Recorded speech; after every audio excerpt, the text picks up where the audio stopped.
Welcome all. In this video, we'll cover Kinesis data streams and how to use Java SDK as producer.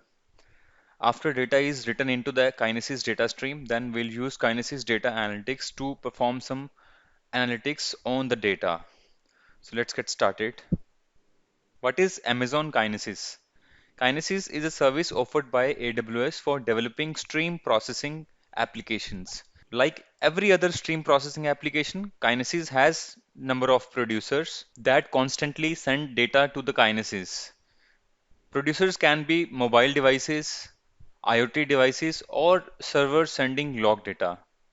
There are consumer applications also which reads data from Kinesis. Example of consumer application can be interactive dashboards which display real-time data, or consumer can be a DB application in which we are storing data which can be further analyzed and processed. Kinesis is very important if you are preparing for AWS Big Data Specialty exam, which is now known as Data Analytics exam. In general terms, Kinesis comprises of group of Kinesis services, with each service has their own purpose. Most commonly, when people talk about Kinesis, they mean Kinesis data streams, which are used to process large amount of streaming data in almost real time with latency less than 100 millisecond. Then we have Kinesis Firehose, which is fully managed service to consume near real-time data. Keep in mind there is difference between real-time and near real-time. Next is Kinesis Data Analytics, which is used to analyze, transform, and manipulate the streaming data. You can combine Kinesis Data Analytics with both data stream and firehose. In short, data from these two can be a source to data analytics. Last one is Kinesis Video Streams, with which you can stream video data and make it viewable on your websites and mobile devices. So in this video, we'll cover Kinesis data streams and data analytics. So we'll have a Java application as an input, which will be sending data to Kinesis data streams, and we'll perform analytics on that data with the help of Kinesis data analytics application.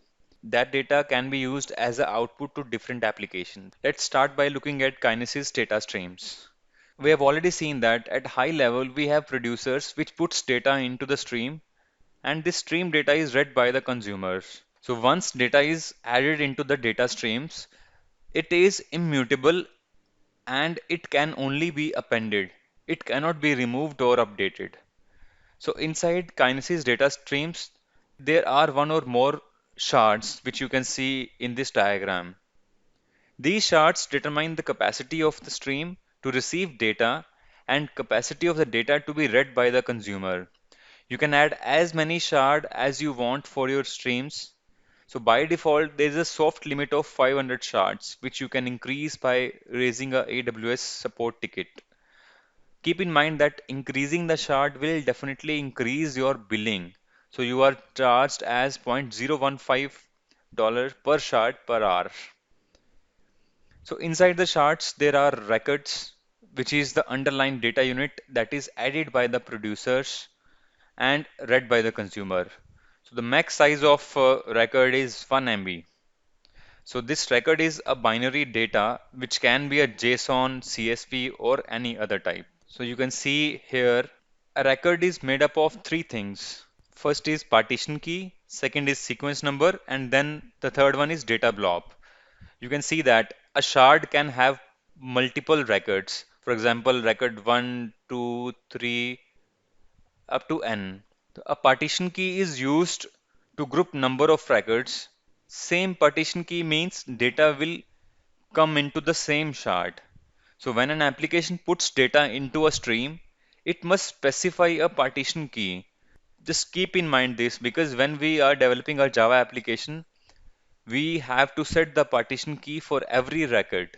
Then we have sequence number, which is unique per record, which is added automatically by the Kinesis. So you'll see in our Java application, we only put partition key. We don't add the sequence number. Data blob is the actual data inserted by the producer. So we have already covered that this data can be a CSV or JSON or protobuf or any other type. Now coming to the data retention period, The retention period is the length of the time that data records are accessible after they are added into the stream. Stream's retention period is set to default 24 hours after the creation. So this is the default time period. You can increase the retention period up to 7 days. So keep in mind that increasing the data retention period will increase your billing. Now coming to the data limitation part, producers can write max 1 MB data per shard per second. And there is also a limit to the maximum messages that can be written per shard, which is 1000. So similar to the producers, we have limit of consumer also. Consumers can read 2 MB per second of data per shard. Let's say that you have 5 consumers that are reading data from the shard. Then each consumer can read maximum 400 KB per second from the same shard. So this 2 MB per second limit can be increased by using enhanced fan out feature in the Kinesis streams. In this, each consumer can read 2 MB per second from each shard. For example, if you have one shard and there are 5 consumers, then 10 MB per second of data can be read from this single shard. Let's check producers for Kinesis.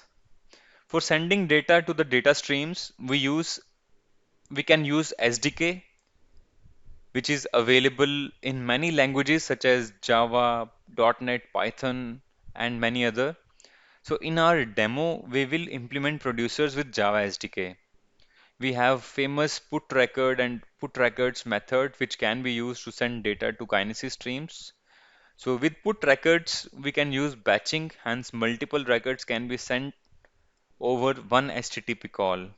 So keep in mind that even with put records, we can send only 500 records with one HTTP call. Remember this, 500 records per call. Then we have Kinesis Producers Library, which gives better performance and is highly configurable. I will cover KPL in later videos. The last one is Kinesis Agent, which you can install on your EC2 and send data directly to your streams.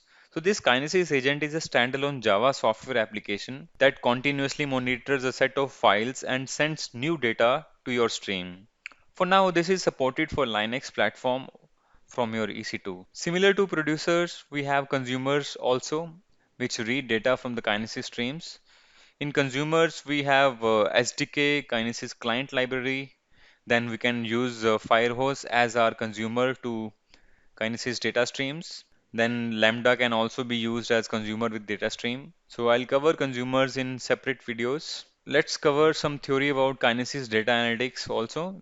Kinesis data analytics gets data from data streams and data firehose, and once data is available into the data analytics, you can use different analytics tools to perform transformation or aggregation or analysis of data. So Kinesis data analytics is the easiest way to analyze streaming data and respond to your business and customer needs in real time. So main benefits of using Kinesis analytics is its powerful real-time processing because of its inbuilt functions to filter, aggregate, and transform streaming data. It is completely serverless, you don't have to manage anything, and you pay only for what you use. So these are major benefits of using data analytics. Obviously, data analytics is somewhat costly, so you have to stop your application once you are done with the demo. So what are the different examples of data analytics? So we know that we can analyze, transform, and aggregate the data.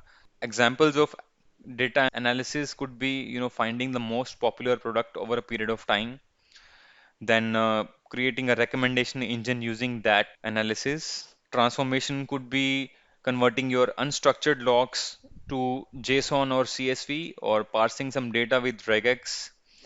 Then the aggregation example could be using SQL to perform aggregation using inbuilt function. So this is it from the theory part. Now we can move to the demo part. So let's open the Amazon Management Console.